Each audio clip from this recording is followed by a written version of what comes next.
السلام عليكم ورحمة الله وبركاته. وحشتوني كتير قوي. النهارده هنقوم مع بعض تفريز الملوخية. طبعا انا جبت الملوخية قرطفتها. طبعا عشان يطلع معاكي بعرق لازم يكون فيها حتة من الملوخية نفسها، لان هي دي اللي هتخلي معاكي يبقى معاكي العرق. طبعا هنفرزها، نجيب حلة على النار. تعال بقى هنشوف هنعمل ايه على البوتاجاز. طبعا انا حطيت مية على النار زي ما انتم شايفين. اول ما تغلي هنحط نص معلقه من البيكربونات، وبعد كده نحط الملوخيه فيها. هوريكم دلوقتي الميه تغلي. بصي، هي الميه دلوقتي حطيت حله على النار فيها ميه.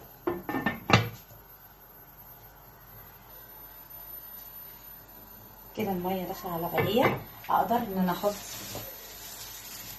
بيكربونات اهي، بتجيبها طبعا من عند العطار.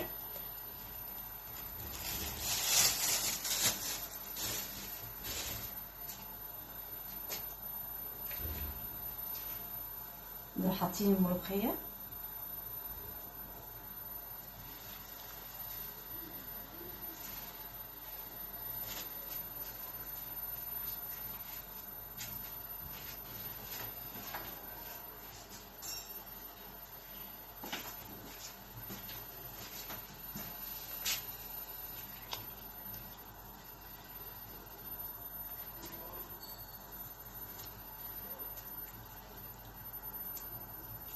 طبعا البيكربونات يا جماعه بتحافظ جدا على الخضار بتاع الملوخيه، تقدري تحطيها من السنه للسنه، يعني مش هيحصل لها حاجه عندك.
طبعا شلناها من على النار.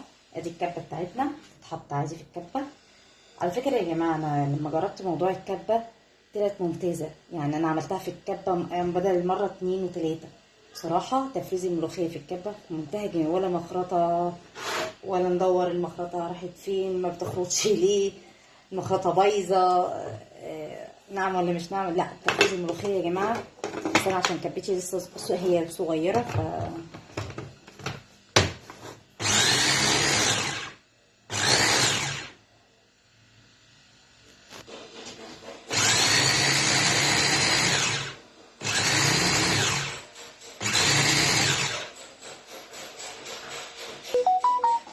شايفين انا عايزاه بالقوام ده.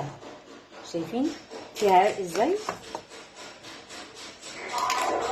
هو ده القوام اللي احنا عايزينه في تفريز الملوخيه.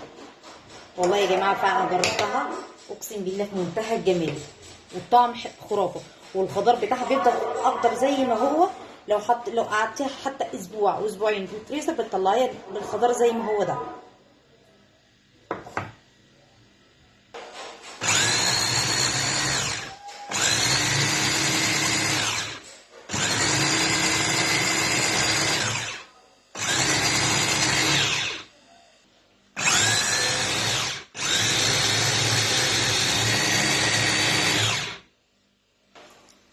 شايفين القوام بتاعها؟ فيها عرق.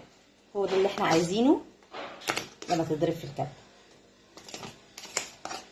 انا جربت يا جماعه فعلا والله، جربت الطريقه دي في تفريز الملوخيه. انا طبيعتي ما كنتش بحب افرز الملوخيه بالزيت، بحب اجيبها فريش كده زي اي بيت يعني، بحب اعملها كده. لكن لما جربت الملوخيه بالطريقه دي وجربتها لحماتي، قالت لي تبقى تعملي بعد كده الملوخيه بالطريقه اللي انت بتعمليها، وعجبتها فعلا يعني، عجبت حماتي وعجبت ناس كتير. انا جربتها واكلتها منهم يعني، انا جربتها واكلوها افتكروه حتى انا كنت لسه جايباها، بس انا قلت لهم لا انا مفرزاها في البيت وعملتها بالطريقه اللي انتوا شايفينها.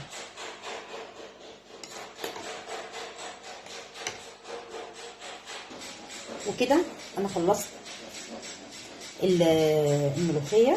بعد ما فرزتها كده طبعا اقدر احطها في الفريزر من السنه للسنه زي ما انا عايزه. بس انا بطلع بحط على قد ايه الاكله اللي انا هاكلها.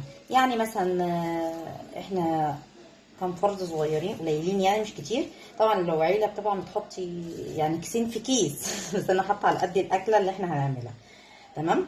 متنسونيش بقى في الاشتراك واللايك وكومنت جميل كده منكم، تقولوا لي لما عملتوها طلعت معاكم عامله ازاي. خلاص، هستنى منكم تعليقاتكم، وشكرا، وفيديو جديد ان شاء الله.